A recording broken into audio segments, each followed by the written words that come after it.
The train was not designed for wheelchair users. It was an ancient relic of a bygone age that fitted in perfectly with its accompanying station and the ghost town beyond. My companion heaved my chair over the threshold and slumped down on the handlebars. The carriage was packed tight. A beanpole would be hard pushed to stand up, let alone a person. Me and my chair prompted a low mumble of irritation.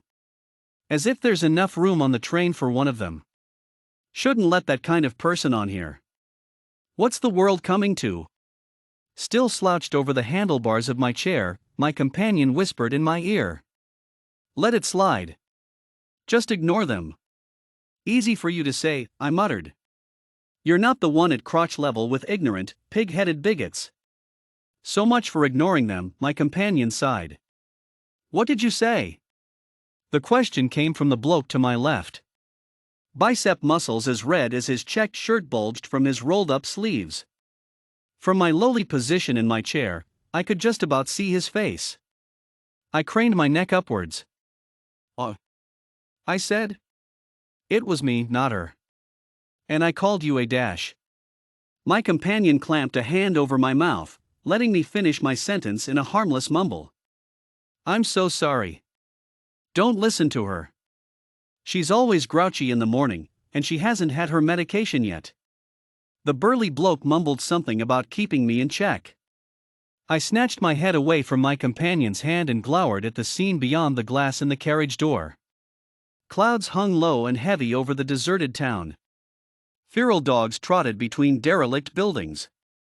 A lump formed in my throat, making it hard to swallow. The town where I had grown up. The only home I'd ever known, abandoned and reduced to ruin. True, we were evacuated because of a nuclear strike, but still. Tears stung my eyes, causing me to blink as the train pulled away from its dilapidated station. My companion squeezed through a gap between the door and my chair and squatted down with difficulty in front of me. Hey, she said, searching my eyes. It's okay. It'll all be okay. Tears rolled down my cheek. I'm forced to leave the only home I've ever known, running from a nuclear strike with a carriage full of dash. My companion eyed me. Don't say it, she warned. I looked away and once again gazed out of the window. We'd left the town far behind and traveled through countryside, heading south, to God knew where. They hadn't told us. They'd told us nothing. I heeded her warning and changed tack. And what about the others? The ones they've left behind? The ones who weren't important enough to get a ticket? What about them, Julia? She couldn't answer. I could see it in her eyes, those brown pools of sympathy, the emotion I dreaded so much. She lowered her eyes. I'm sure there'll be another train behind this one, she said. It was a lie, and we both knew it. She busied herself rearranging the blanket across my lap, the blanket I insisted I hadn't needed. The air was quickly becoming musty and filled with the odor of sweat. Condensation started to build up on the inside of the door's glass, blocking off my view of the outside world. I closed my eyes. Something shoved the side of my wheelchair, jolting me awake. I looked up, expecting to see Julia behind me, but all I could see was the glass panel separating me from the seat behind. People jostled for position, forcing my nearest neighbors to lean forwards or backwards over me. More than once my chair teetered on two wheels. A child sobbed. A woman's scream was muffled in the distance and the press of bodies. Stay back. I'll do it. You can't have that on here. You'll blow us all up. What's going on? I asked. Some lunatic has a bomb, said the man in the red checked shirt. Let me see. Ha! Let me through, I repeated. You? But you're in dash. Invalid. I know, I said dryly. Let me through anyway. He shuffled back, revealing a lanky kid in his early 20s. Despite the number of people on board the train, he stood in the center of a cleared circle. The boy's eyes were wide and he held a gun at arm's length, pointing it towards anyone who dared come near. His other hand had a death grip on Julia's wrist. Julia's face was white, her mouth open, her brow beaded with sweat that had nothing to do with the stale air. She implored me with her eyes, too frightened to speak. I glanced at her, conveying calm, then turned my attention to the boy. "What's your name?" I asked. The gun swung in my direction. "Don't come any closer. Stay where you are." I held my arms out. "I'm unarmed and disabled. I can't hurt you. I simply asked you your name." "My name doesn't matter." "Sure it does. It matters to you, doesn't it? Matters to your parents?" He sneered. "My parents abandoned me when I was a baby." "I'm sorry to hear that. But surely you have a name?" "Huh. You say that like you don't know. But you do." "Do I?" "Of course you do."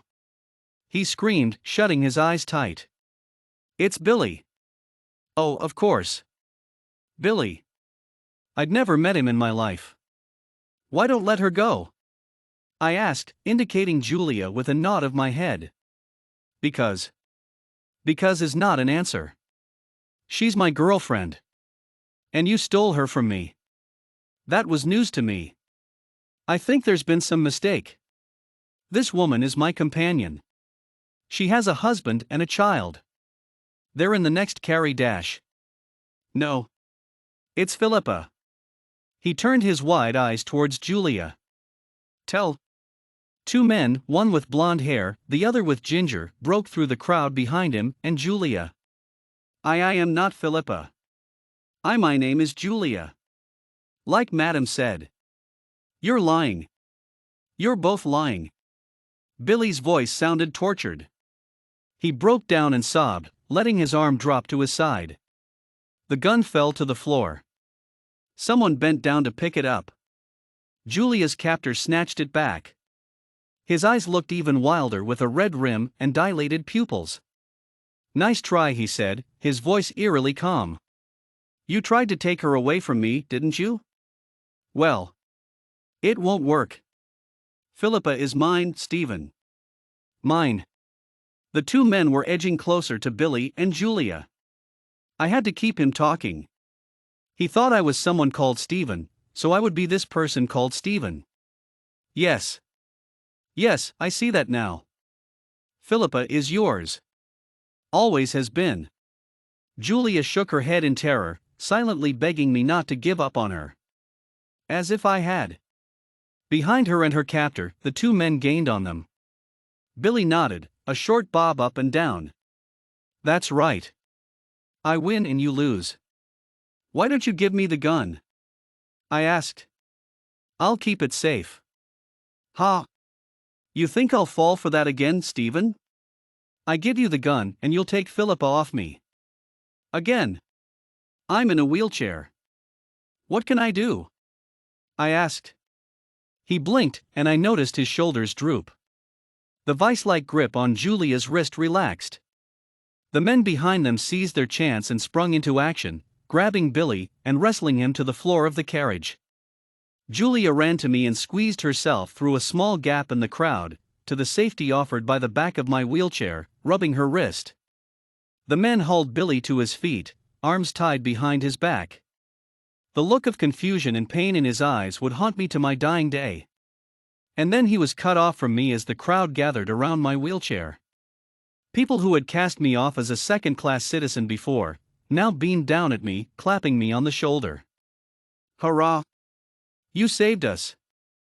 You're a hero. You're so brave." I ignored them and raised my head to look at Julia. "Are you okay?" I asked. "Yes, I am now." She leaned down to whisper in my ear. "They have no idea who you are, do they, Your Grace?" I chuckled. "No, and don't you be letting the cat out of the bag either." Soon after that, we reached our destination. The doors opened. I could feel Julia prepare herself to force my wheelchair over the threshold, when the guy in the checked shirt bent in front of me and lifted the chair up. To say thanks and sorry for earlier, he smiled. I accepted his apology with a bow of my head, then Julia pushed me away to the right, where the sea air beckoned. We came to a stop by a green bench overlooking the coast. Julia applied the brakes to my chair and sat down, a look of relief flooding her face as we gazed out towards the horizon, the sound of the waves crashing over the sand far below, and gulls letting out their mournful cry as they soared towards the setting sun and the pink-lined clouds. I closed my eyes and smiled, tasting the salty air on my lips. Yes, I thought, I could be happy here. Dame Anna Gilmore, chief negotiator of His Majesty's Secret Service, had a new home.